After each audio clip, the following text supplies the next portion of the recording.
A filosofia antiga, ela marca o surgimento da filosofia, isto no sexto século antes de Cristo, na Grécia antiga. Os primeiros filósofos eram considerados naturalistas, porque eles tentavam compreender a realidade natural a partir do uso da razão. Nesse início da filosofia antiga, temos o primeiro período, que é chamado de pré-socráticos. O nome pré-socrático tem referência ao filósofo Sócrates, que se desenvolveu em sua filosofia na Atenas, no qual ele mudou a forma de se fazer filosofia. Diferente do período dos pré-socráticos, o filósofo Sócrates ele vai se ocupar mais com as questões antropológicas. Ele vai ser um dos principais filósofos do período clássico. Sócrates, que viveu no quinto século a.C.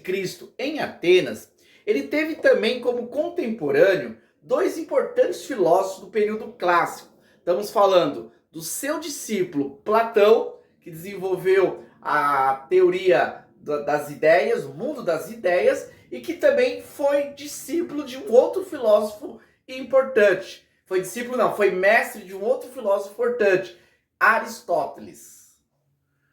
O período posterior a Aristóteles é conhecido como período helenístico, no qual se destaca as escolas filosóficas. Nesse período, há uma expansão da cultura grega para outros povos e também uma mistura com outras ideias e outras culturas. Nesse caso, nós vamos ter uma filosofia que vai tratar principalmente sobre a questão da felicidade. Temos como destaque os estoicos, os epicureus, também temos os cínicos e também os neoplatônicos. A filosofia medieval, ela foi dividida em dois momentos importantes. Temos o primeiro momento, que é no início da Idade Média, com o período como um movimento patrístico. O movimento patrístico foi um movimento de rompimento com a cultura grega e uma filosofia pautada no pensamento da Igreja Católica. Uma filosofia que não deixou de ser filosofia, mas tratava principalmente de questões relacionadas à religião. Os principais filósofos da patrística eram padres, monges e líderes da Igreja Católica. Em destaque, podemos falar de Agostinho de Hipona, que foi o principal nome da filosofia patrística.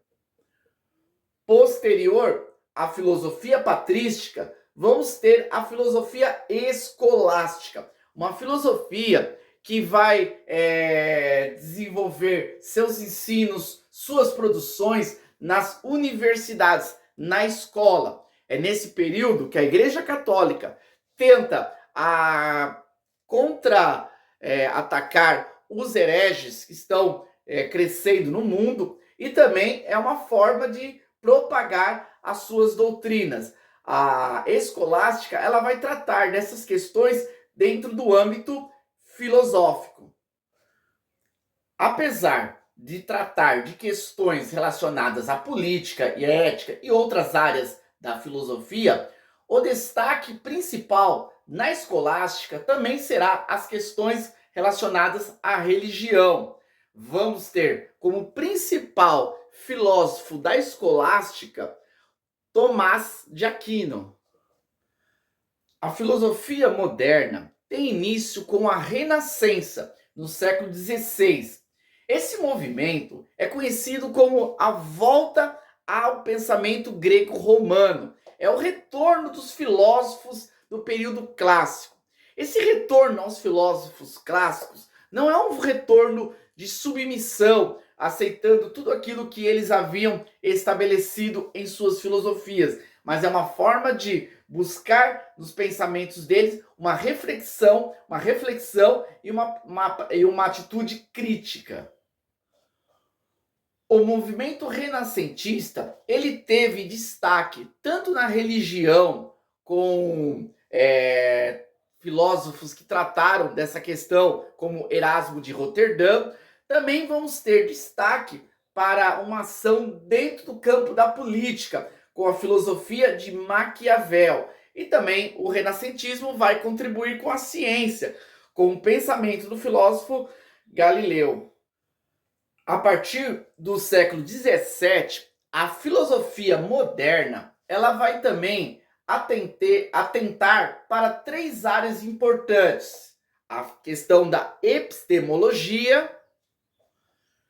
Na epistemologia, nós vamos ter duas correntes importantes: o racionalismo, fundamentado no pensamento de René Descartes, e o empirismo, que vai ser uma proposta filosófica fundamentada por Locke, Berkeley e Hume. A ética também vai ser tratada na modernidade, vai ser desenvolvido um pensamento filosófico chamado utilitarismo, que também vai ser analisado e questionado. Temos como destaque nesse período Jeremy Bentham e Stuart Mill. E na política vamos ter aí a discussão sobre a legitimidade do poder e da relação do Estado com o povo. Nesse caso vamos ter os filósofos contratualistas Thomas Hobbes, John Locke e Jean-Jacques Rousseau.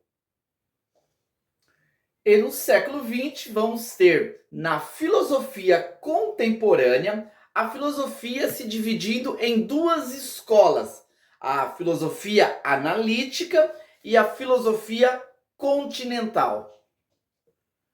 Na filosofia analítica, temos a ideia de que a linguagem ela é essencial para a formação do pensamento. Já a filosofia continental vai evidenciar como importante a experiência e a sua relação com a arte, a literatura e a história.